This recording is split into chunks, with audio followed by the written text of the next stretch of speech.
Welcome to the Sapna home schooling channel. Dear friends, आज आपण इयत्ता 7वीचा गणिताचा घटक चाचणी क्रमांक 2चा पेपर बघणार आहोत. 20 गुणांचा पेपर आहे हा.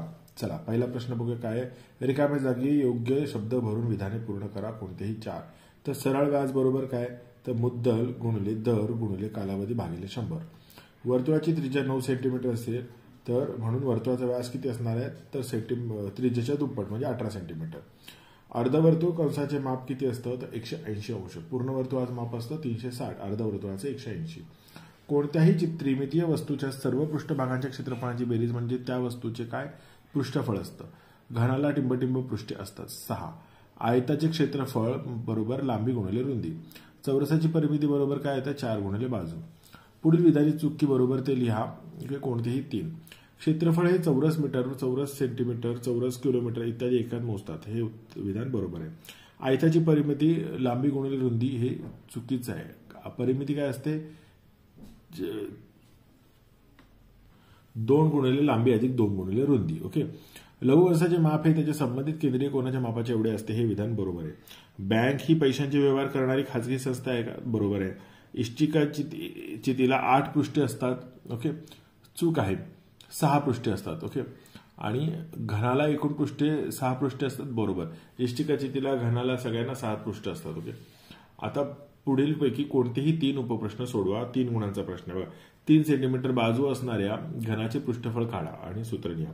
एका त्रिकोणाचा पाया 5.6 सेंटीमीटर व उंची 4.5 सेंटीमीटर आहे, तर त्या त्रिकोणाचे क्षेत्रफळ किती. ओके. एका वर्तुळाचा व्यास 14 सेंटीमीटर आहे, तर त्याचा परीघ काढा. सरळ व्याज काढा. मुद्दल 4,200 रुपये, व्याजाचा दर 7% व मुद्दल 3 वर्ष.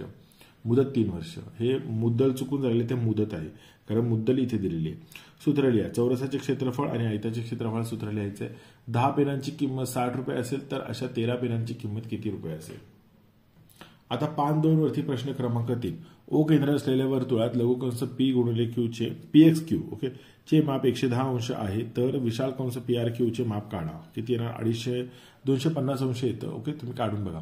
लांबी 1.5 मीटर, रुंदी 1.2 मीटर व उंची 1.3 मीटर अशी असे मापे असलेल्या इष्टिका चिती आकाराची बंद पेटी तयार करायची असल्यास त्यास किती पत्रा लागेल. ओके, काय काढावं लागेल, पृष्ठफळ काढावं लागेल. चला, पान 3 वरती जाऊ. आता आपण पान 3 वरती पुढचा प्रश्न बघा.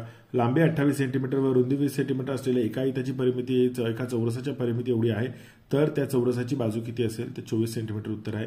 जावेदने 1200 रुपये 10,9 दराने काही वर्षांसाठी बँकेत ठेवले. तो दरवर्षी व्याजाची रक्कम काढून घेईल. किती वर्षात त्याला व्याजासह एकूण 17,400 रुपये मिळतील. ओके. एक मोठी भिंत बांधायला 15 मजुरांना 8 तास लागतात, तर 12 मजुरांना तेच काम करायला किती तास लागतील. आणि 12 क्विंटल सोयाबीन 3,600 रुपये पडतात, तर 8 क्विंटल सोयाबीनची किंमत किती. संदीप भाऊने मुलाच्या शिक्षणासाठी दर 8%, ओके, म्हणजे 8.5 दराने बँकेकडून 1,20,000 रुपये शैक्षणिक कर्ज वर्षासाठी घेतले. त्यांनी ती मुदत संपली तेव्हा बँकेला एकूण किती रक्कम परत केली आणि एका वर्तुळाचा परीघ बरोबर 176 सेंटीमीटर आहे, तर त्याची त्रिज्या काढा. मित्रांनो, ही प्रश्नपत्रिका सोडून बघा आणि तुम्हाला परीक्षेसाठी बेस्ट ऑफ लक.